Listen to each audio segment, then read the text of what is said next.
पुन्हा धनंजय मुंडे आणि आज जे पत्रकार परिषद घेण्याचं कारण आहे की जे सध्याची राजकीय परिस्थिती आहे त्या बघून सगळ्यांना माहिती आहे आज महाराष्ट्रामध्ये राजकारणची जी परिस्थिती आहे खूप बिकट आहे आणि सगळे पक्ष एकत्र आलेले आहेत आणि आज बीजेपीने सगळे पक्षाला एकत्र केलेला आहे।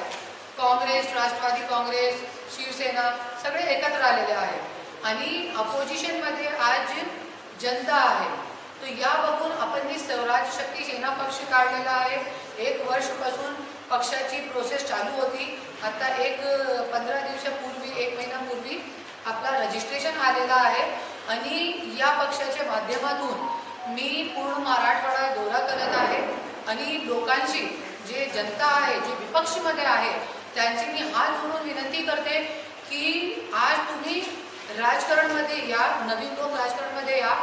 आज नवीन लोकांची गरज आहे महाराष्ट्रामध्ये आणि जरी नवीन लोक आले तो 100% आम्ही महाराष्ट्राला नवीन पर्याय, एक चांगला पर्याय म्हणून 2024ची आमदारकीची जे निवडणूक आहे त्याच्यामध्ये आम्ही खूप मोठा पर्याय देऊ शकतात आणि खूप नवीन क्रांती आपण घडवू शकतात। आणि आज जे बीजेपीचे जे काम चालू आहे मोठे मोठे भ्रष्टाचारी लोकांना आदर्श घोटाळा, सिंचन घोटाळा असे मोठे मोठे घोटाळा करणारे लोकांना पक्षामध्ये घेऊन ज्या लोकांना जेलमध्ये पोहोचवायची गरज आहे असे भ्रष्टाचारी लोकांना जेलमध्ये ना पोहोचवतात आणि मोठे मोठे पदावर ठेवतात। आणि आज लोकांच्या जे मुद्दे आहेत, आज लोकांच्याकडे पाणी नाही आहे, बिजली नाही आहे।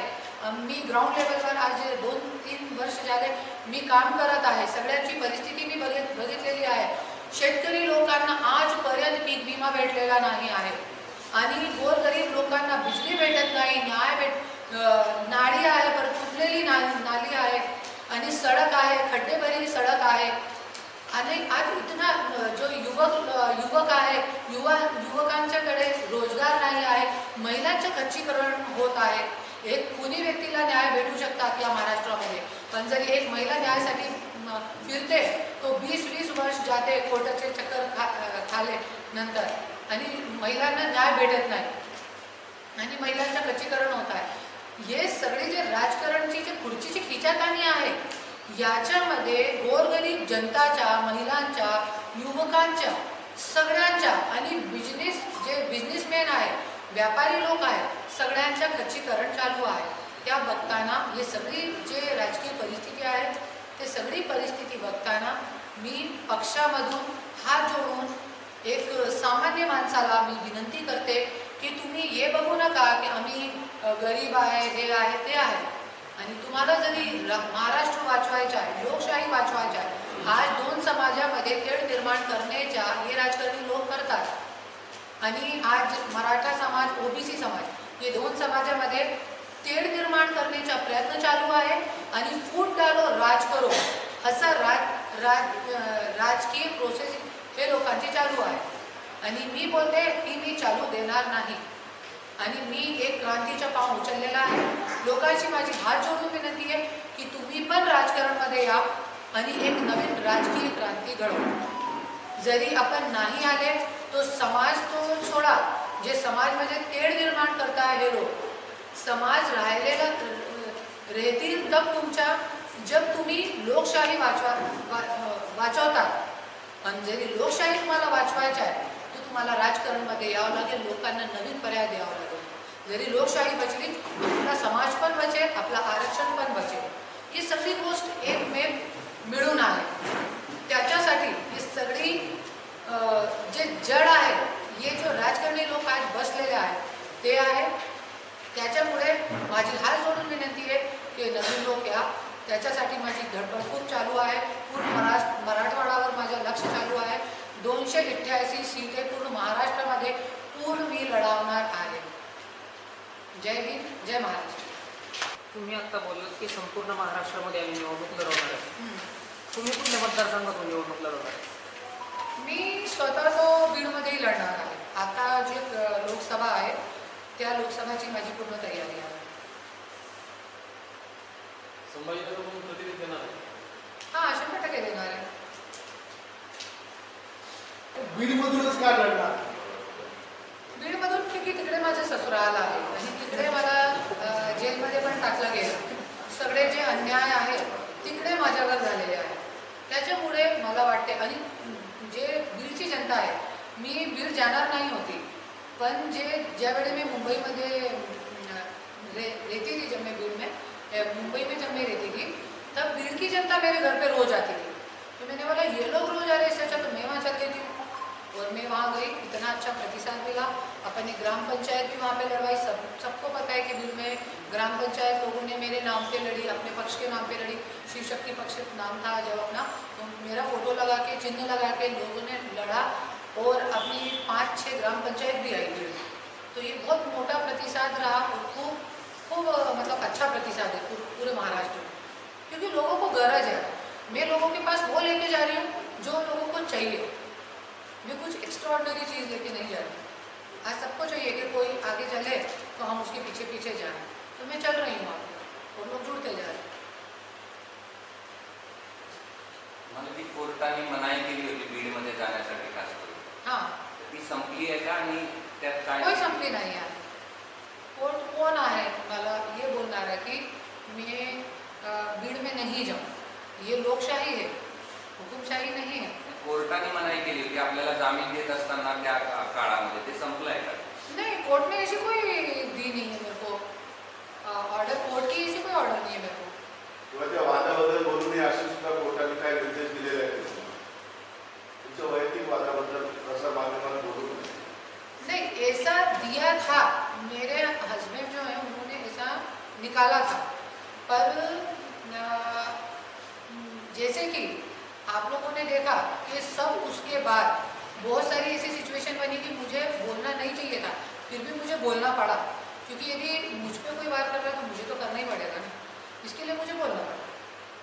ते निर्देश अजून आहेत काय? मला माहीत नाही. ते सगळे जे केस आहेत ते त्यांनी केले होते आणि आज ही वेळ पण नाही आहे त्या गोष्टीवर बोलायची, क्योंकि माझी आज जी धडपड चालू आहे ते फक्त माझ्या पक्षासाठी चालू आहे. परलीमध्ये कोण लढणार, तिकडे कोण लढणार, इकडे कोण लढणार, या गोष्टी वावर आणि माझे स्वतःचे मेटरवर आज मी बोलण्यासाठी मी काय इंटरेस्टेड नाही आहे, क्योंकि आज ही पक्षाची गोष्ट आहे आणि आज ही पूर्ण महाराष्ट्राचे लोकांच्यासाठी गोष्ट करते मी. त्याच्यामध्ये जरी आपण ये केला तो ब्रेकिंग न्यूज काय और आप लोग करतात, त्याच्यामुळे मला क्षमा करा. माझे मीटरवर आज काहीतरी काय विचारू नका. तुम्ही बोला, माझ्या मीटरवर तुम्हाला पाहिजे तुम्ही नंतर प्रेस करा. राज्यात शेतकऱ्यांच्या आत्महत्या वाढल्या आहेत. तुम्ही सांगितलं की विमा आणखी मागच्या 2 वर्षाचा भेटला नाही. नवीन कृषी मंत्री आहेत आपले, कसा कारभार चाललेला आहे त्याचं लक्ष कशाचं आहे? कारभारवाला आता माझी जे पूर्ण माझं जे लक्ष आहे पूर्ण माझे याच्यावर आहे. आणि लय शेतकरी लोकांनी मला सांगितलं ताई मला आतापर्यंत पीक विमा भेटलेला नाही आहे. तो खूप अगदी बिकट परिस्थिती महाराष्ट्राची आहे. एक तरफ अकाल पडलेला आहे सुखा आणि दुसरी तरफ आता पीक विमा भेटलेला नाही आहे.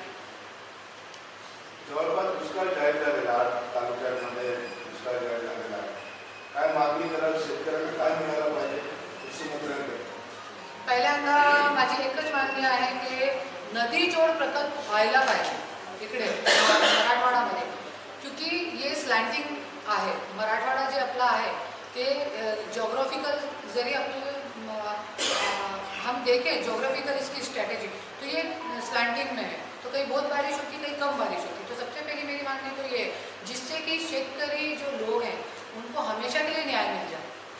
आज हमेशा यहाँ पे अकाल पड़ता ही रहता है, कोई नई बात नहीं है. और दूसरी बात उनका पीक बीमा उनको मिले, ये मेरी पहली मांग है.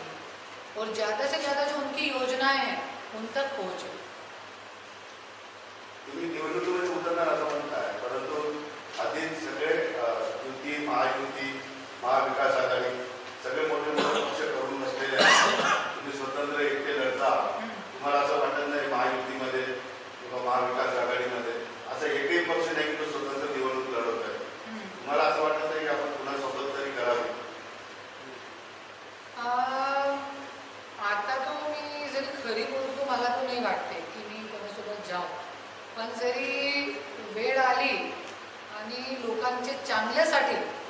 काहीतरी होऊ शकतात, तो मी त्यावेळेस विचार करतो.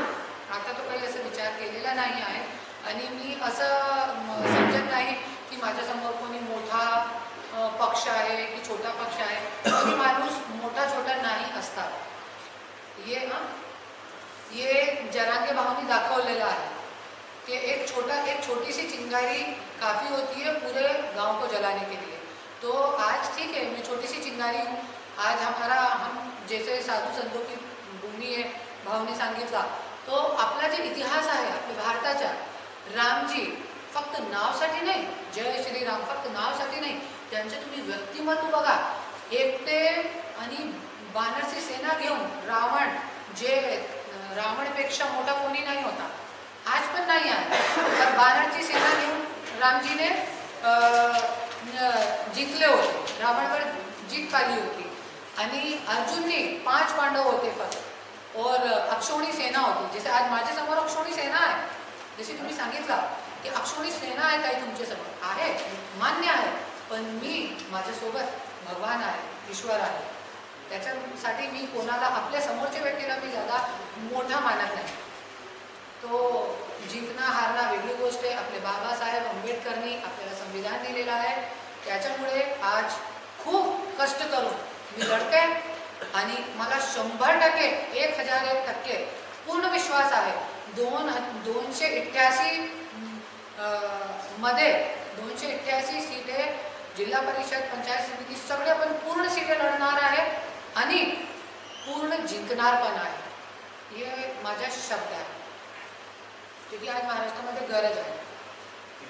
तुम्ही सतत औरंगाबादमध्ये संभाजीनगर तुम्हाला सॉरी औरंगाबाद एक्चुअल में कैसा है ना कि पार्ट हो गया है. और सही बोलूँ तो जो मैं एकदम सही बोलने की नीति रखती हूँ, क्योंकि मुझे किसी से कोई लालच नहीं है. मोबाइल में पहले से बहुत सारे कॉन्टैक्ट औरंगाबाद के नाम से थे और नाम अभी बदला है यहाँ का. अभी यहाँ पे संभाजीनगर हुआ है. तो अभी मेरे को वो वापस से पूरी लिस्ट वो करने में बहुत प्रॉब्लम आएगी, इसलिए बार बार औरंगाबाद नाम. और देखिए, हमें नाम की राजकारण नहीं करना, हमें काम का राजकारण करना है. आज ये भारत मजहब नहीं सिखाता आपस में वेर करना. हम यहाँ पे रहने वाला हर मुस्लिम, हर धर्म का व्यक्ति पहले सबसे हिंदी है. हिंदी जो हमारे राष्ट्रगान में है, मजहब नहीं सिखाता आपस में वेर करना. तो हम क्यों ये नाम के चक्कर पडे. हमें आपल्याला राजकारण नको करायचं आहे, आपल्याला समाजकारण करायचं आहे, समाजसाठी करायचं आहे, लोकांच्यासाठी करायचं आहे. आज पत्रकार लोकांची काय अवस्था आहे सगळ्यांना माहिती आहे. पत्रकार लोकांना पण ये लोग मर्डर करतात. पत्रकार लोगों के मर्डर हो गए कितने. पत्रकार लोगों को लाठ घूसे से मारते, उनको रोड पे पटकते. सगळ्यांनी बघितलं व्हिडिओ, मी पण शेअर केलेला होता. कोणीतरी तो डिलीट केला त्या व्हिडिओ, पण बघितलेला आहे सगळ्यांनी. आणि आज काय चालू आहे, बीजेपीचे आमदार खुद ये करतात, पोलीस स्टेशनमध्ये रिव्हॉल्वर गोली झाडतात, शिवसेनाचे नगरसेवकच्या मर्डर करतात, खुले आम सरेआम दिनदाडे. काय चालू आहे. महाराष्ट्र बिहार झालेला आहे आणि हे आपल्याला सगळी गोष्ट वाचवावं लागेल, तरी काय पण होऊ शकतात. नाही तो लोकशाही संपली आहे, सगळं संपलेला आहे. तो मी तो आपल्या जीवाची पर्वा न करतात आणि मी एक पुढाकार घेतलेला आहे. आणि सगळ्यांची माझी हात जोडून विनंती आहे.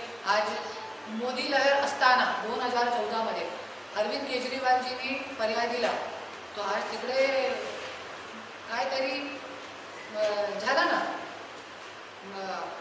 बदलाव झाला. तो असाच जरी आपण महाराष्ट्रामध्ये दिला तो खूप चांगला होऊ शकते असं मला